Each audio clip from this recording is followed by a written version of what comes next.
गोलू कबूतर अपने खेतों में आम का बगीचा लगाया हुआ था। उनके ऊपर बहुत सारे पीले पीले रसीले आम लगे हुए थे। उसके ठीक सामने टुन्नी चिड़िया का घर था। उसे अंडे दिए कुछ ही दिन हुए थे। जंगल के पक्षी अपने अपने कामों में लगे थे क्योंकि बारिश का मौसम आने ही वाला था।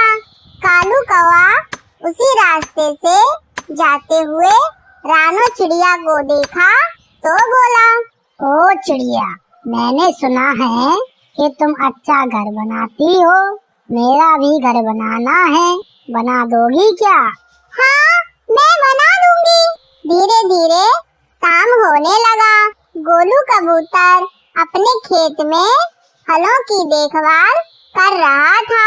अगले दिन सुबह होते ही टुन्नी चिड़िया जंगल की तरफ दाना चुनने निकल पड़ी।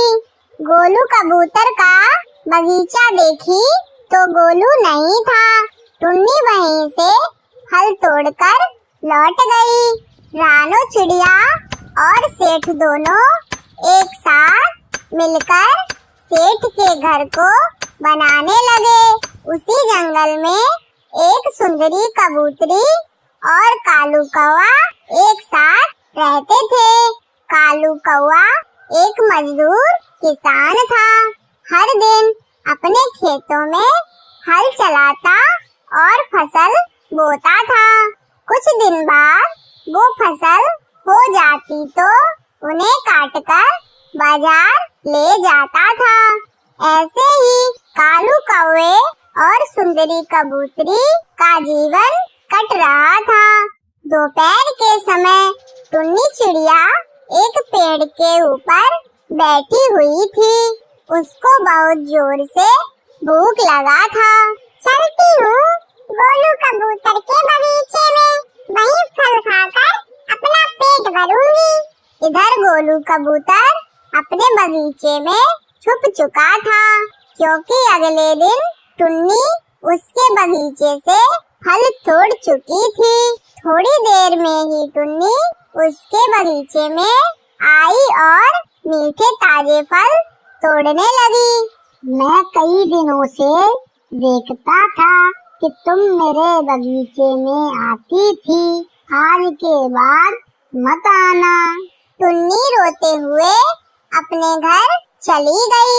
रानो चिड़िया एक बड़े से तालाब के किनारे बैठकर पानी पी रही थी। तभी उसको एक कमल का फूल दिखा। जंगल के सारे पक्षी यही चर्चा कर रहे थे। इधर सेठ चंदूलाल रानू चिड़िया के घर में रहने लगा। धीरे धीरे शाम हो चुका था। अगले दिन सुबह होते ही इसके द्वार पे दो पक्षी आए। गोलू और कालू कहे कि ओ सेठ, बाहर निकलो। सेठ चंदूलाल घबरा गया। बाहर आया तो देखा कि कालू कौवा और गोलू थे। बोलो, क्या हुआ?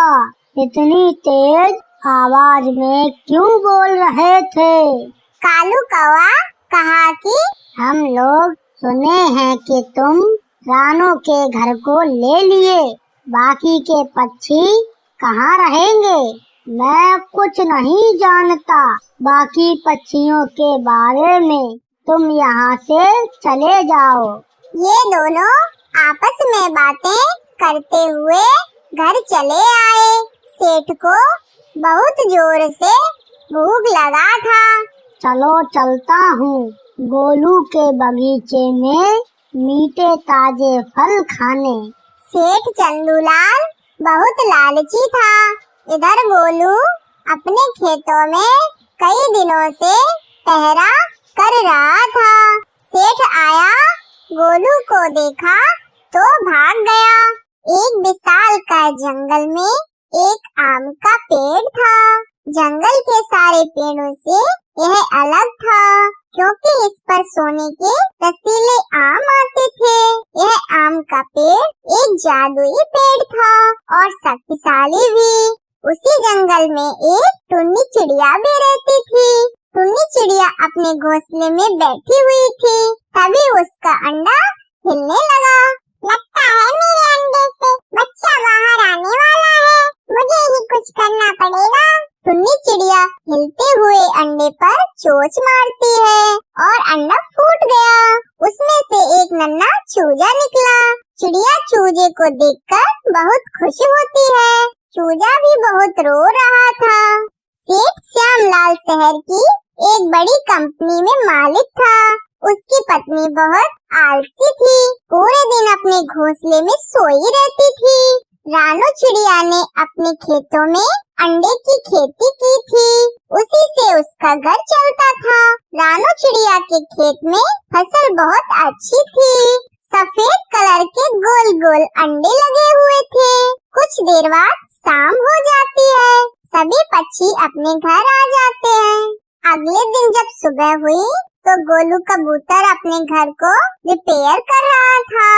आज कई दिनों से अपने घर को रिपेयर कर रहा हूँ, पता नहीं आज भी बन पाएगा या नहीं।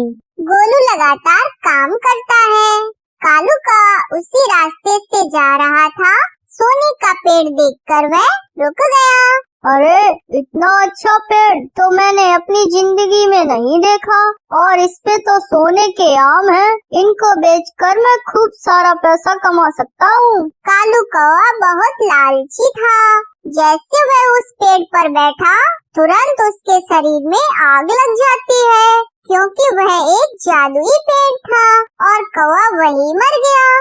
टुन्नी नन्हे से बच्चे को उड़ना सिखा रही थी। उड़ते उड़ते वे जंगल में आ जाते हैं। तभी उस बच्चे को प्यास लगती है, तो बच्चा एक पेड़ पर जा बैठा तो चिड़िया भी वहीं बैठ गई। माँ, मुझे बहुत जोर की प्यास लगी है, प्लीज मेरे लिए पानी लाओ, वरना मैं यहाँ से आगे नहीं जा पाऊंगा। टुन्नी अपने बच्चे की प्यारी सी आवाज सुनकर पानी लाने जाती है। रास्ते में कहीं तालाब नहीं दिखा। फिर आगे जाके टुन्नी को एक छोटी सी नदी दिखी, वहीं से पानी लेकर चल पड़ी। इधर रानो चिड़िया अपने खेतों की फसल देखने जा रही थी। टुन्नी के बच्चे को वहाँ बैठा देख रुक गई। अरे ये छोटा बच्चा किसका है और इस पेड़ पर छोड़कर कहाँ गई?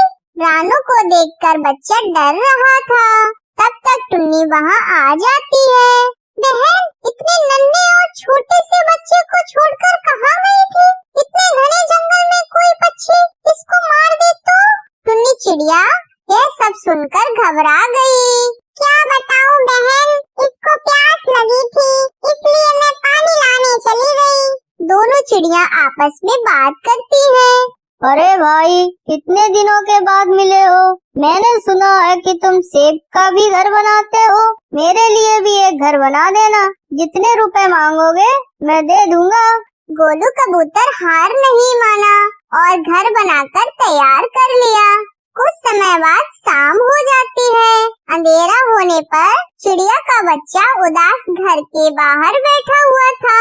जादुई आम का पेड़ पूरे जंगल में चमक रहा था। जब बच्चे ने वो उजाला देखा तो अपनी माँ को जगाया। चमकते हुए जादुई पेड़ को देखकर चिड़िया डर गई। उसके पास गई तो पेड़ बोला, टुन्नी, मैं जानता हूँ कि तुम एक ईमानदार चिड़िया हो और मैं ईमानदार पक्षियों की सहायता करता हूँ। टुन्नी यह बात सुनकर बहुत खुश हो जाती है। फिर तो सही है, मैं तुम्हारे फलों को बेचकर